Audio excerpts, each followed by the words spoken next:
네, 우리 성도님 한 주 동안 잘 지나셨습니까? 네.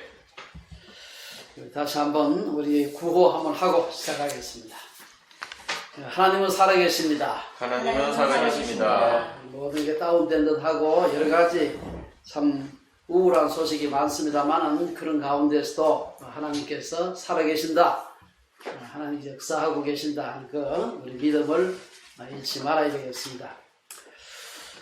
오늘 우리가 우리 교회 창립 10주년을 맞아서 다른 메시지를 할까 생각도 했는데 저희가 계속 하는 세계관 설교 시리즈를 계속 하려고 생각합니다.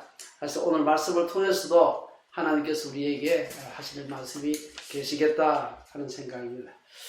사실 제가 원래 이 창세기 3장을 설교하려고 준비를 했습니다. 하다 보니까 창세기 3장을 설교하려고 보니까 2장에 있는 것을 준비를 해야 되는데 배경을 살펴야 되는데 배경을 살피다 보니까 이것은 같이 묶어서 할 수 있는 설교가 아니구나. 따로 해야 되겠구나 생각이 들어서 사실은 제가 설교 본문을 좀 바꾸었습니다. 지난 며칠간 저희가 우리 손자 간에 가까이 살고 있잖아요. 그래서 저희가 그 아이들한테 할아버지 노릇을 한번 했습니다. 뭔가 아이들한테 자전거를 가르쳐 줬어요. 저희가 시골에서 자전거를 어릴 때 배웠던 기억을 생각하면서 아이들을 자전거를 가르쳐 줬습니다. 근데 이 첫째 아이는 자전거를 빨리 탔는데 둘째 아이는 다리도 짧고 그래서 그런지 하여튼 잘 못 타요. 그래서 이거 한참 좀 가르쳐 줬어요.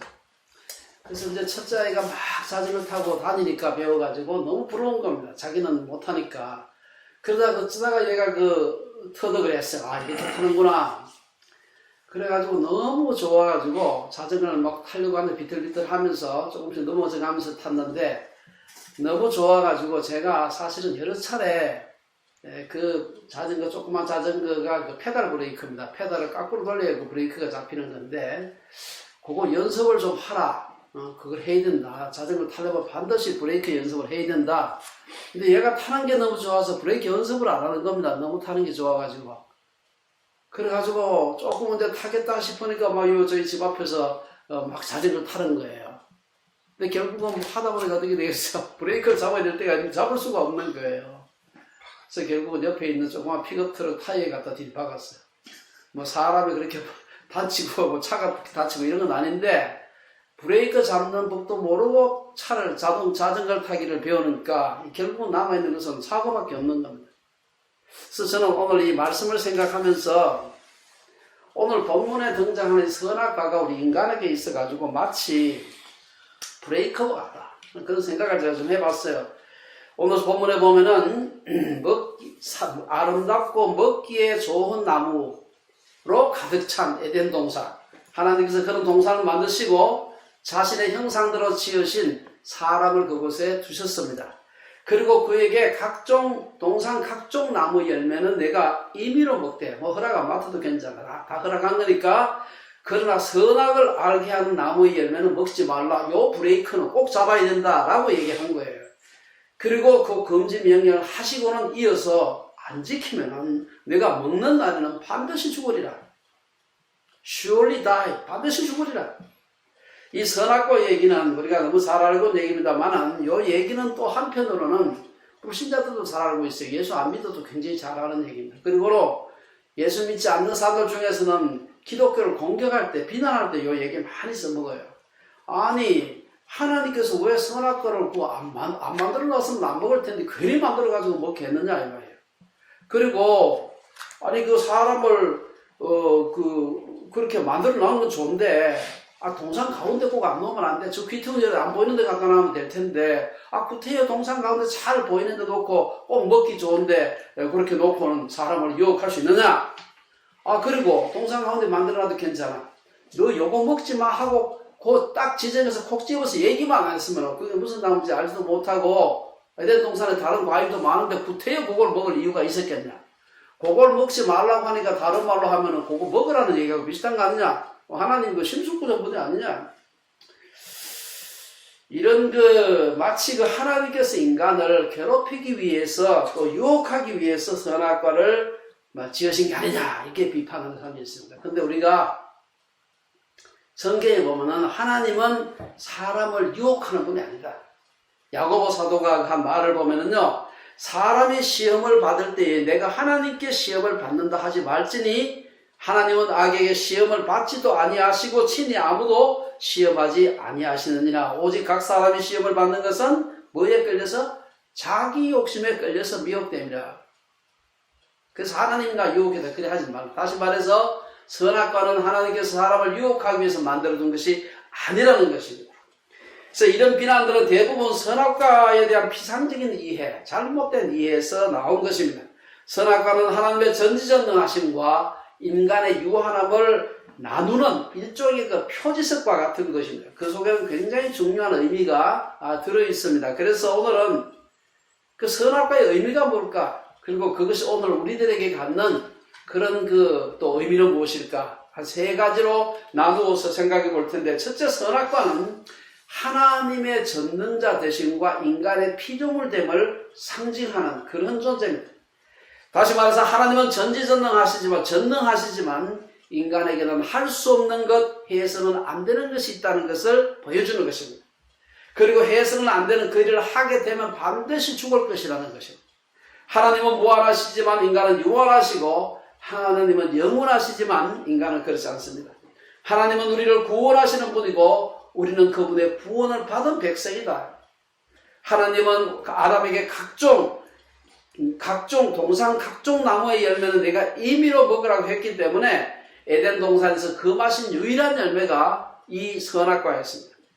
이 선악과로 인해서 하나님은 하나님이 되고 인간은 인간이 됨을 의미하는 것입니다. 만약에 선악과가 없었다, 하나님이나 사람과 똑같이 모든 것이 허용되어 있다, 그러면 사람이 하나님이 되는 것이지. 아담이 선악과를 먹는 것은 그러므로 자기가 하나님처럼 되겠다는 것이고, 이는 곧 우상숭배에 해당하는 행위입니다. 우상숭배란 인간 스스로 피조물임을 거절하고 스스로가 하나님이 되고자 자기를 절대화하고 자기를 신격화하는 그런 행위라고 할 수 있습니다. 선악과는 의존적인 인간이 자존적 존재인 하나님이 되려고 하는 욕구를 상징하는 것이다. 하나님 없이도 내 마음대로 선악을 판단할 수 있다. 그러므로 하나님이 아담에게 선악과를 먹지 말라고 한 것은 인간에게 준 하나님의 최초의 율법이었다고 할 수 있습니다. 오랜 세월 후에 하나님은 모세를 통해서 출애굽하는 출애굽하는 이스라엘 백성들에게 10계명을 주셨는데, 그 첫째 계명이 바로 우리가 잘 아는 대로 우상을 만들지 말라는 것이었습니다. 출애굽기 20장 2절에서 보면 나는 너를 애굽 땅 종되었던 집에서 인도하여 낸 네 하나님 여호와니라. 내가 인도했다는 거지요. 너를 인도했다는 것입니다. 그래서 하나님과 이스라엘 백성 이 구분되는 것입니다. 너는 나 외에는 다른 신들을 네게 두지 말라. 너를 위하여 새긴 우상을 만들지 말고 또 위로 하늘에 있는 것이나 아래로 땅에 있는 것이나 땅 아래 물속에 있는 것에 어떤 형상도 만들지 말며 그것들에게 절하지 말며 그것들을 섬기지 말라.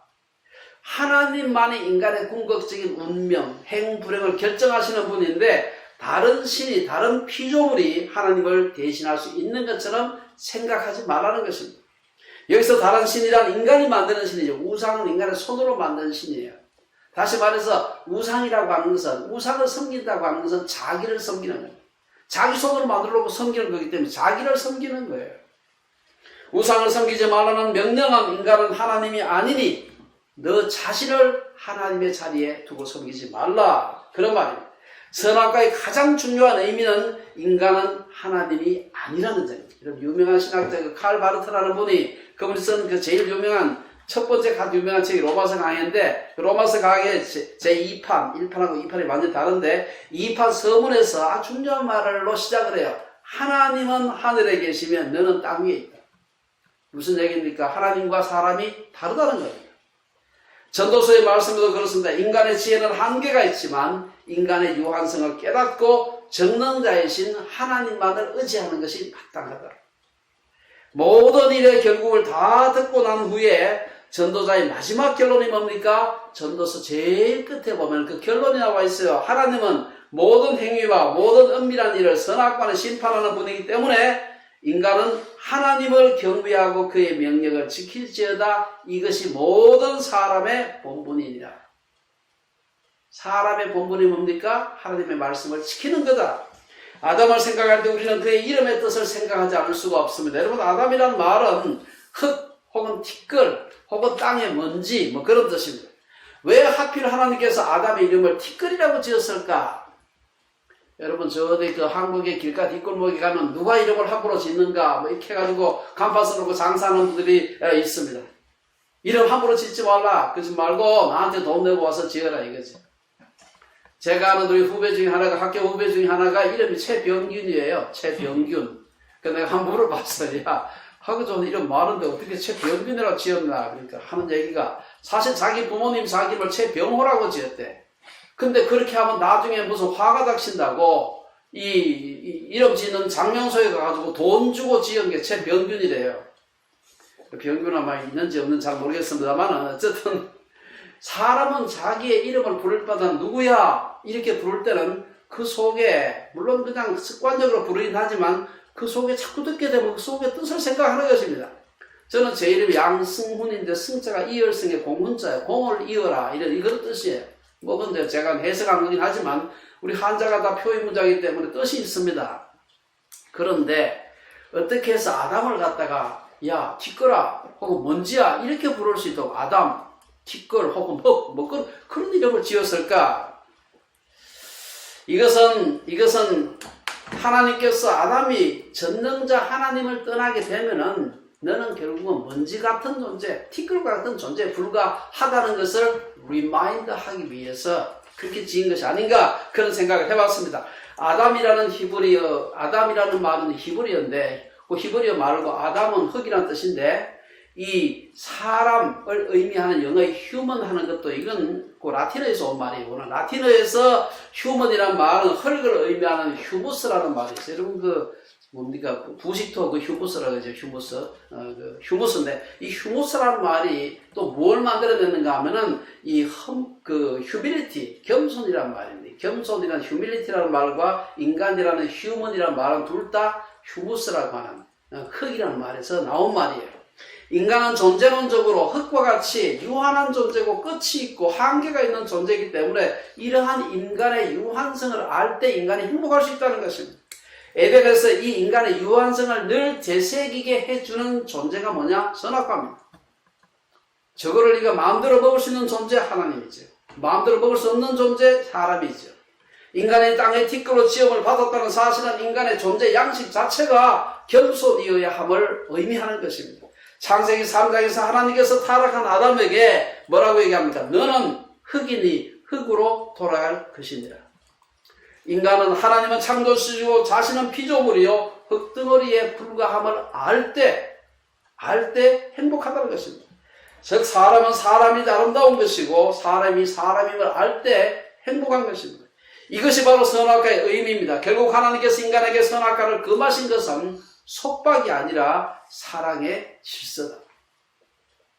두 번째, 선악과의 의미는 하나님은 전지하신데 인간은 전지하지 못하다는 것을 상징하는 것입니다. 선악과는 인간의 지식이 하나님의 무한한 지식과는 차원이 다른 것을 의미합니다. 선악과라는 말은 원래 우리 영어 성경에도 그렇게 나와 있고 원래 원어 성경에도 그렇게 되어 있어 보면은 선악과, 우리말로는 그냥 그걸 간단하게 말할 수 있습니다만 선악을 알게 하는 지식의 나무 이렇게 되어 있습니다. 제가 그 영어 표현에는 그렇게 써놨는데 여기서 우리가 왜 선악을 아는 일이 문제가 되는가? 우리가 상식적으로 생각하면 선악을 구분할 줄 안다는 것은 성숙의 표시입니다.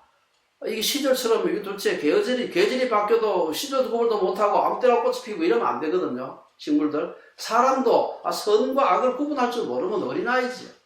어른이 된다는 말은 선과 악을 구분해서 악한 일에 가까이 가지 않고 선한 일을 행하는 것이 어른됨의 특징입니다.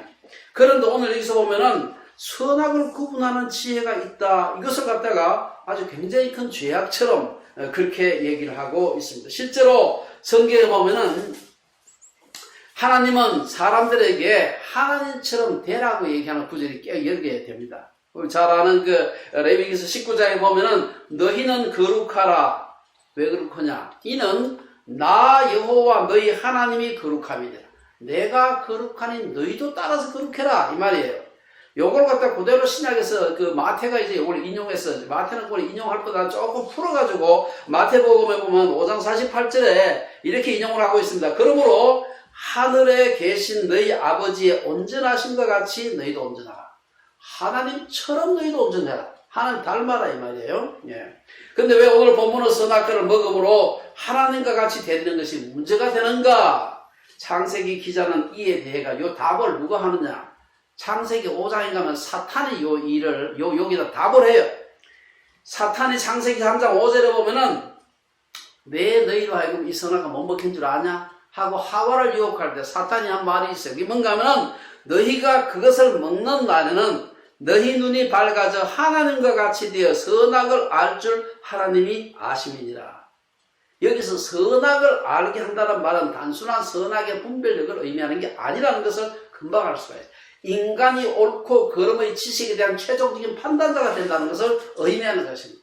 인간이 하나님처럼 전지한 존재라면 모르겠지만 그렇지 않은데 유한한 인간이 옳고 그름의 최종적인 판단자가 되는 것은 엄청난 재앙이 아닐 수가 없습니다. 선악을 알게 하는 지식의 문제는 그 동인이 하나님과 같이 되려는 마음의 문제이기 때문에 다시 말해서 내가 신이 되겠다. 요즘 하는 말로 호모데우스가 되겠다고 하는 그런 마음의 동인이 있기 때문에 문제가 되는 것입니다. 이것은 다른 말로 우상을 섬기겠다. 나라고 하는 우상을 섬기겠다는 말과 동일한 말이다. 선악과를 먹음으로 눈이 밝아져 하나님과 같이 되어 선악을 알 줄 안다는 것은 단순히 선과 악을 구별할 줄 안다는 말이 아니라 선과 악의 판단자가 궁극적인 판단자가 된다는 말이에요. 다시 말해서 인간이 스스로 선악을 분별하는 기준이 되는 것입니다. 인간이 보기에 좋은 것은 좋은 것이고 인간이 보기에 나쁜 것은 나쁘다고 생각하는 것이 그런 기준이 되는 것입니다. 선악을 분별하는 최종적인 권위가 하나님께 있는 것이 아니고 내게 있다고 생각하는 것. 이것은 그러니까 무슨 일이랍니까? 그러면 내가 옳다고 믿는 것은 무엇이든지 할 수 있다는 그런 문제가 되는 것입니다.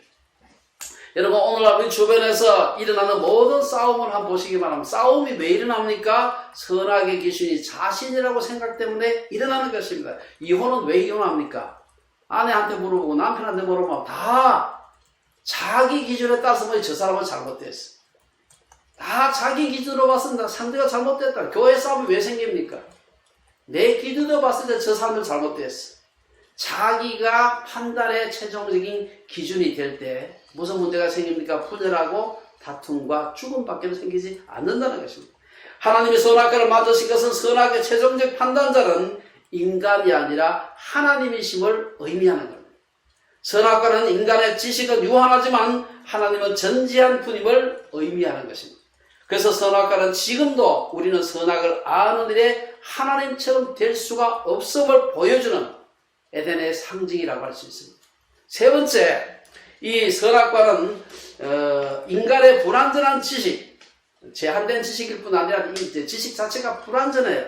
불완전한 지식과 하나님의 완전한 지식은 다르다 하는 것을 상징하는 것입니다. 하나님이 자신의 형상을 따라 인간을 지으셨기 때문에 인간에게는 자유의지가 있습니다. 인간에게 자유의지가 있다는 말은 선과 악을 선택할 수 있는 자유가 있다는 말입니다. 인간의 지식은 그럼에도 불구하고 자유의지가 있음에도 불구하고 인간의 지식은 불완전하기 때문에 인간은 잘못된 판단을 할 수가 있다는 것입니다. 잘못된 판단의 기준은 내가 하는 일이 사람들에게 생명과 평화를 주는가 아니면 사망과 분쟁을 주는가 이게 그냥 드러나는 것이죠. 인간에게는 그것에 대해 판단하고 필요하다면 중지할 수가 있어야 됩니다. 바울이 말하는 것처럼 육신의 생각은 중지해야 돼요. 보면 우리가 로마서 8장 6절을 보면 육신의 생각은 사망이요 영의 생각은 생명과 평안이다. 무슨 얘기입니까? 우리가 육신의 생각은 사망이요 우리가 육신의 생각을 할 수 있다는 것이에요. 우리가 항상 생명과 평안만을 따라가지 않고 때로 잘못하게 되면 육신의 생각은 사망에 이르는 그런 육신의 생각을 따라갈 수 있다는 것입니다. 인간의 판단이 얼마나 불완전한가, 인간의 양심이 얼마나 연약한가를 보여주는 수많은 역사적인 예가 있습니다만 제가 그 중에 하나만 예를 들어서 말씀을 드리겠습니다. 이거는 세계 제2차 세계대전 가장 큰 일 중 하나가 유대인 대학살 홀로코스트입니다. 이 홀로코스트의 최종 책임자는 아돌프 히틀러지만 이 홀로코스트의 실무 책임자가 있어요. 그 사람도 이름은 아돌프예요. 아돌프 아이히만이라는 사람입니다. 유명한 오스트리아 출신의 그 독일 그 친위대 중령이었는데 이 사람에 대한 얘기를 갖다가 누가 글을 썼는가 하면 미국 독일 태생의 미국 정치 철학자 한나 아렌트라고 하는 여자 그 정치 철학자입니다. 이분이 책을 썼어요. 이 아이히만에 대한 이 재판이 1961년에 있었는데 그걸 보고 직접 모든 그 굉장히 오랫동안 한 1년 정도 끌었던 그 재판을 보면서 이 사람이 그걸 글로 써가지고 그 제목이 뭔가 하면 예루살렘의 아이히만이라는 책을 1963년에 펴내게 됩니다. 그러면서 그 책에서 그분이 한 얘기가 많이 있는데 그 중에 아주 유명한 말이 뭔가 하면 악의 평범성이라고 하는 말, 악의 평범성. 단어가 좀 어렵습니다. Banality of evil이라는 말을 사용해요. 뭔가 하면은 저렇게 악한 일을 했는데도 불구하고 너무나 평범하게, 너무나 쉽게 수백만을 죽이는데도 불구하고 아무런 가책을 느끼지 않는 사람을 보고서 이 기가 막힌 그 얘기를 적고 있는 것입니다. 이 한나 아렌트가 쓴 책에 보면 이런 말이 있어요. 예루살렘 지역 재판소에서 열린 아이히만의 재판을 보면서 뭐라고 얘기하면 제가 인용을 합니다. 그는 아주 근면한 인간이다. 그리고 이런 근면성 자체는 결코 범죄가 아니다. 그러나 그가 유죄인 명백한 이유는 아무 생각이 그에게는 없었고 그는 바보였기 때문이다. 그는 다만 스스로 생각하기를 포기했을 뿐이다. 2차 대전 후에 아이히만은 미 육군 포로 수용소에 수감되어 있었습니다. 수용소에 수감되어 있을 때는 자세히 조사를 안 해가지고 그 사람 누군지 몰랐죠. 그래서 거기서 거짓말을 막 해가지고 서류도 거짓말을 꾸미고 해야 이 사람이 그걸 탈옥하게 됩니다. 그리고는 아르헨티나로 도망을 갔어요. 아르헨티나 도망을 가가지고 거기서 한 15년 정도를 성공적으로 아주 이름도 리카르도 클레멘트라고 바꾸어가지고 잘 살았어요. 그런데 그 아들이 장남이 연애를 하는데 하필 유대인 여자를 걸프렌드를 사귀었어요. 그러다가 이 맏아들이 어쩌다가 얘기를 하다가 우리 아버지가 유럽에서 유대인 제거에 앞장을 섰다. 그 얘기를 그 여자아이한테 한 겁니다. 실비아 헤르만이라고 하는 여자한테 얘기를 한 거예요. 헤르만의 그 얘기를 듣고 소스라치게 놀란 겁니다. 왜냐? 자기 할머니, 할아버지도 수용소에서 독가스실에서 죽었어. 아버지도 죽기 위해서 수용소에 갇혀 있다가 이 사진이 끝나는 바람에 죽기 직전에 살아난 겁니다. 그 트라우마가 있는 거예요. 자기가 직접 경험한 건 아니지만 자기 할머니, 할아버지, 자기 아버지가 겪었던 그 일이에요. 그 얘기를 듣자마자 실비아 헤세가 이스라엘 그 외무부에 전화를 해가지고 여기에 아이히만 여기 있다. 이래가지고 모사드에서 2년간 그를 그 뒤에 추적을 해가지고 그의 집에서 그를 체포해서 이스라엘로 압송을 해서 재판에 넘겨서 그를 교수형에 처했던 겁니다. 사실 그 재판을 가만히 보게 되면은 재판에서 아이히만은 자기가 유대인을 박해한 것은 상부의 지시라서 어쩔 수 없었다. 막 이렇게 이제 어쨌든 그 극형을 피해 보려고 막 변명을 했습니다. 하지만 그가 1960년에 자기 옛 친위 동료이자 출판업자로 활약하던 빌렘 사센이라는 사람과 인터뷰한 기사가 그대로 남아있어요. 그것 때문에 사실 결정적으로 그 사람의 유죄가 입증이 되고 그 사람이 사형을 당하게 됩니다. 거기 보면은 뭐라고 얘기하는가 하면 제가 그 사람하고 인터뷰한 기사에 인용을 하면 당신에게 솔직히 말하겠다. 1천만 명의 유대인, 아니 지구상의 모든 유대인을 죽여야만 나와 동료들은 만족했을 것이다. 그랬어야만 나와 내 동료들이 적을 절멸했다고 말할 수 있었을 테니까. 난 단순하게 명령을 수행하는 자가 아니었다. 만약 그랬다면 난 그저 멍청한 놈에 불과했을 것이다. 나는 나치 당원들과 똑같이 생각했으며 함께 지구상에서 유대인을 지워버리고 싶었던 이상주의자였다. 이게 인터뷰에 그대로 있은 거예요. 저는 그 아이히만을 보면서 인간의 판단, 인간의 생각이 자기는 확신에 찼어. 이것이야말로 정의를 위한 것이고 이것이야말로 옳은 일이라고 생각했지만 인간의 생각이 얼마나 불완전하고 믿을 수 없는 것인지를 볼 수가 있습니다. 이 아이히만은 자기 입으로 그 사실 그 포로 수용소로 유대인들 데리고 가는 그 기차 열차 총책임자였어요. 자기 손으로 500만 명의 유대인을 수용소로 보냈다고 스스로 얘기를 한 겁니다. 하지만 어디 아이히만 뿐이겠습니까? 오늘날 사분오열하고 있는 증오로 넘치는 우리 한국을 보십시오. 자신은 바르다고 절대로 틀릴 수 없다고 철떡같이 믿는 사람들이 한국에 얼마나 많은지 모릅니다.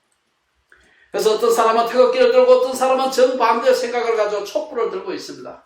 어떤 사람은 조국 퇴진을 위해 광화문으로 가고 어떤 사람은 조국 수호를 위해 서초동으로 가는 것입니다. 이것이 인간이다. 인간의 생각, 판단이 얼마나 불완전한지, 그리고 그래서 우리에게는 전능자가 필요한 것입니다. 우리에게는 우리의 불완전함을 일깨워주는 선악과가 필요한 것입니다. 결론적으로 몇 가지 말씀드리고 마치겠습니다.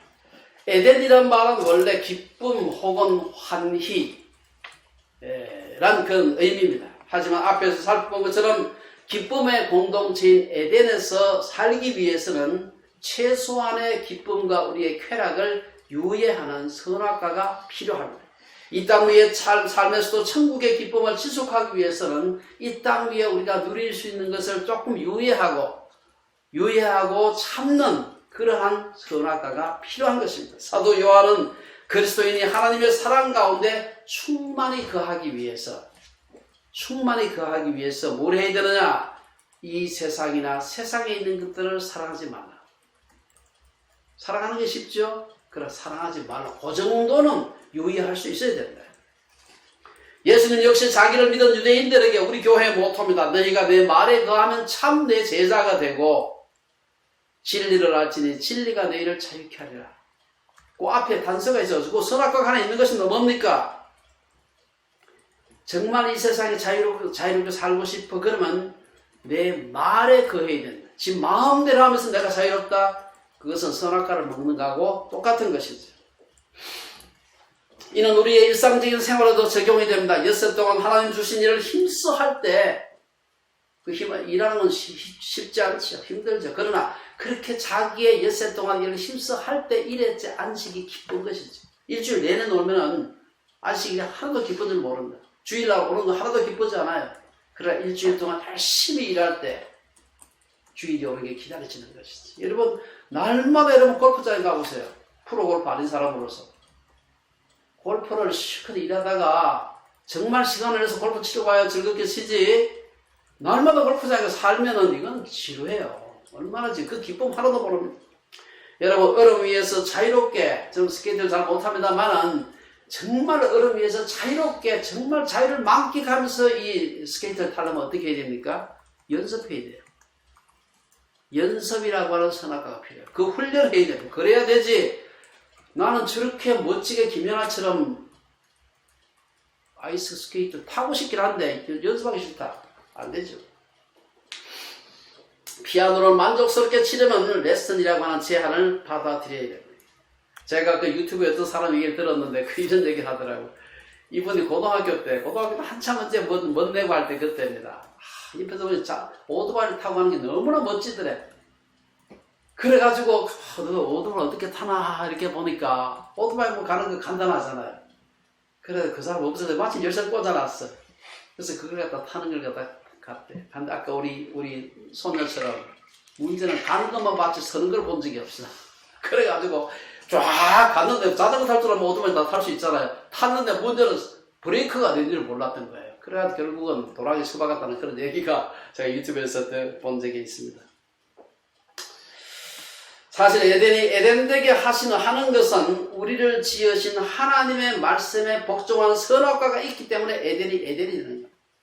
선악과를 먹지 말라는 하나님의 말씀에 순종하는 것이 에덴에서 하나님이 주신 자유와 기쁨을 만끽할 수 있는 출발점입니다. 이 말씀의 한계를 넘어갔을 때 인간은 에덴의 기쁨을 상실하게 되고 하나님으로부터 멀어지게 된 것입니다. 그래서 야고보 사도는 시험을 참는 자는 복이 있나니 이는 시련을 견디어낸 자가 주께서 자기를 사랑하는 자들에게 약속하신 생명의 면류관을 얻을 것이기 때문이다. 이게 보면 이 시련을 견디어낸 자가 주께서 자기를 사랑하는 자들에게 약속하신 생명의 면류관을 받는다.